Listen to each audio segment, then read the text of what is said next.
ពេលដែលខ្ញុំប្របែករសជាតិការគាត់នៅគាត់ខឹងខ្ញុំណាគាត់ថាអេបាត់រសជាតិហ្នឹងឯងអត់ទេត្រូវតែដាក់រសជាតិនេះខ្ញុំថាម៉ាក់ម៉ែស្ដាប់ខ្ញុំសិនរសជាតិម៉ាក់នៅដដែលប៉ុន្តែខ្ញុំចង់ថែមតែខ្ញុំអត់ឲ្យបាត់អាហ្នឹងទេ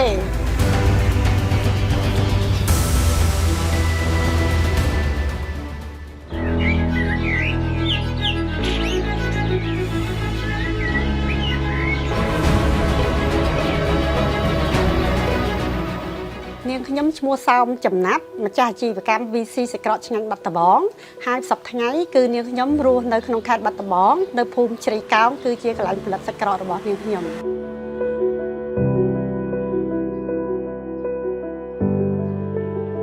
ជីវភាពគ្រួសារខ្ញុំពីមុនមកមិនមែនជាអ្នកទូធាទេលំបាកដែរបានធ្វើឲ្យខ្ញុំនឹងមានគំនិតច្នៃមិនធ្វើឲ្យបានលុយចាយខ្លួនឯងផងទៅឲ្យម៉ាក់ផងអញ្ចឹងណាពេលដែលខ្ញុំចាប់ទី12ភ្លាមខ្ញុំធ្វើគ្រូនៅអង្គការ EM នៅក្នុងបាត់ដំបងនេះនៅពេលដែល ADP ភេស្អាយទៅខ្ញុំក៏ទៅភ្នំពេញរៀនបញ្ញាតែខ្ញុំអត់បានគ្រូសាទេពេលដែលខ្ញុំទំនេរពេលហ្នឹងក្រោយពីខ្ញុំបរៀនសិស្សនៅភ្នំពេញហ្នឹងជួយម៉ែក្មេកខ្ញុំធ្វើសាច់ក្រក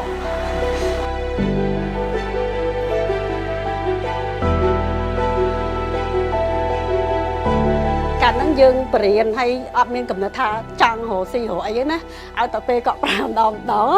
ខឹងគាត់ណាវាគៀកម៉ោងយើងទៅបរៀនទៅយឺតទៅអីចឹងណា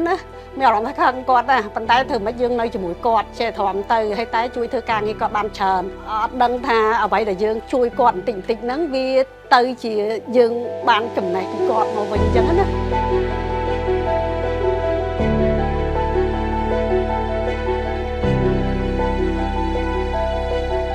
នៅពេលដែលខ្ញុំសម្រេចចិត្តបោះបង់បរៀនសិស្សហ្នឹងទៅគឺខ្ញុំសម្រេចចិត្តថាយកសាច់ក្រកជាមុខគេដំណើររាប់ឆ្នាំហើយបើចូលទៅវាជិត20-30ឆ្នាំផុសគាត់ទេណាអញ្ចឹងវាជាទិសដៅមួយដែលម៉ែក្មេកខ្ញុំគាត់ប្រាប់ថាកុំបោះបង់ចោលតដំណើរគាត់ទៅដូចថាផលិតផលនៅក្នុងស្រុកយើងប្រើ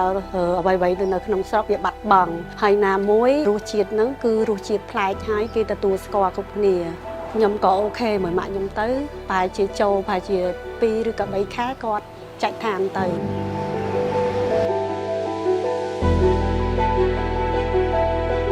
ពេលដែលខ្ញុំប្របែករសជាតិការគាត់នៅគាត់ខឹងខ្ញុំណាគាត់ថាអេបាត់រសជាតិហ្នឹងឯងអត់ទេត្រូវតែដាក់រសជាតិនេះខ្ញុំថាម៉ាក់ម៉ែស្ដាប់ខ្ញុំសិនរសជាតិម៉ាក់នៅដដែលប៉ុន្តែខ្ញុំចង់ថែមតែខ្ញុំអត់ឲ្យបាត់អាហ្នឹងទេខ្ញុំអាប់ដេតរូបរាងចេញប្រេនចេញអីចឹងណាខ្ញុំក៏មានអារម្មណ៍ថាចែកទៅគាត់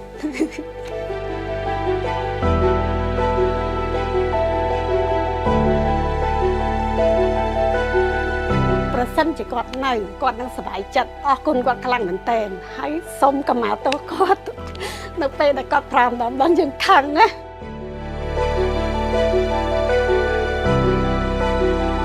ហើយក្តីសម័យរបស់ខ្ញុំទៅមុខទៀតនោះគឺខ្ញុំចង់ឃើញសាច់ក្រករបស់ខ្ញុំហ្នឹងមិនថានៅក្នុងស្រុកឬក៏ក្រៅស្រុកនៅទីណាគឺចង់ឲ្យពេញទាំងប្រទេសយើងទាំងអស់ក៏ដូចជាស្រុកក្រៅ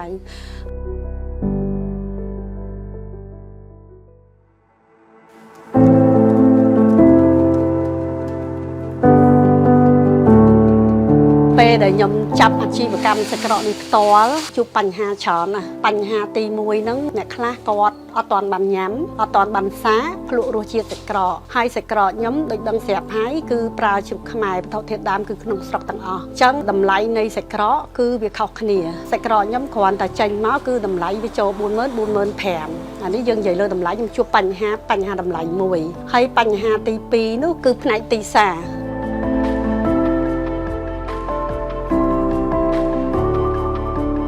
process នៃការធ្វើសាច់ក្រកហ្នឹងជំហានទី1យើងត្រូវរកវត្ថុធាតុដើមសម្រាប់ធ្វើចេញជាសាច់ក្រកមួយហ្នឹងជំហានទី2យើងត្រូវរកសាច់ជ្រូកខ្មែរជំហានទី3គឺពវៀនឈូកទី4គឺយើងទៅលាងទៅអីឲ្យស្អាតចឹងទៅយើងចាប់ផ្ដើមហាន់ខ្លាញ់កញ្ច្រាមហើយយើងមានវត្ថុធាតុដើមយើងបើវិចេងស្ករអីចឹងទៅអញ្ចឹងយើងយកទាំងអស់ហ្នឹងមកលាយចូលគ្នាទៅហើយបន្ទាប់មកយើងចាប់ផ្ដើមច្រកវានឹងពវៀនជ្រូកហើយនៅពេលដែលយើងច្រកវាបានហើយចេញជាសាច់ក្រកហើយយើងត្រូវចងត្រូវអីស្អាតហើយ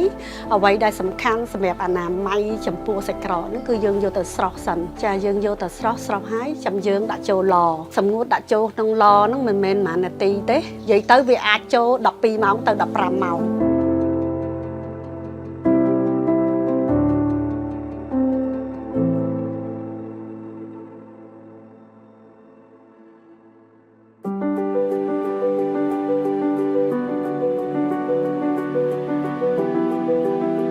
ខ្ញុំបកកើតគាត់ចូលមកដែរវាជាចំណែកមួយនៃការគាត់ជួយយើងដូចទុកធរៈយើងចឹងហើយគាត់មើលគាត់ខ្លាចយើងហត់អីចឹងទៅ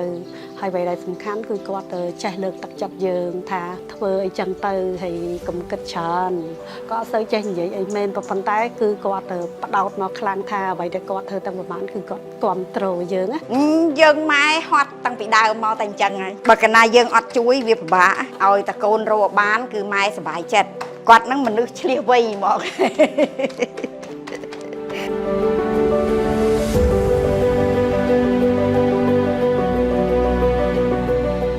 នៅពេលដែលខ្ញុំមិនទាន់បានចូល iStory ហើយនឹងខ្ញុំបានចូលមកក្នុង iStory ខ្ញុំមានអារម្មណ៍ថាសប្បាយចិត្តព្រោះអីខ្ញុំឃើញអ្វីដែលប្លែកជាពិសេសនោះគឺខាងក្រុមការងារ iStory គាត់បានជួយគំនិតល្អនៅការខ្វះខាតរបស់យើងអញ្ចឹងណាខ្ញុំខ្វះខាតគំនិតបែបនេះអញ្ចឹងទៅគាត់ជួយជំរុញឲ្យខ្ញុំដើម្បីអភិវឌ្ឍខ្លួនឯងនៅការវិនិយោគនឹងបន្ថែមទៀតចា៎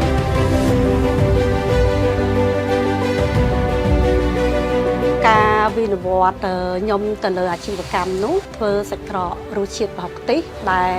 អត់ទាន់មានអ្នកធ្វើនិយាយចំហើយមួយទៀតនៅក្នុងហ្នឹងគឺខ្ញុំបែងចែកសាច់ក្រកឆ្អិនហើយនឹងសាច់ក្រកឆៅចំពោះសាច់ក្រកឆ្អិនគឺខ្ញុំច្នៃចេញពីសាច់ក្រកឆៅរសជាតិប្រហុកខ្ទិះហ្នឹងមកច្នៃធ្វើជាសាច់ក្រកឆ្អិនតាម process ដែលខ្ញុំត្រូវធ្វើហ្នឹង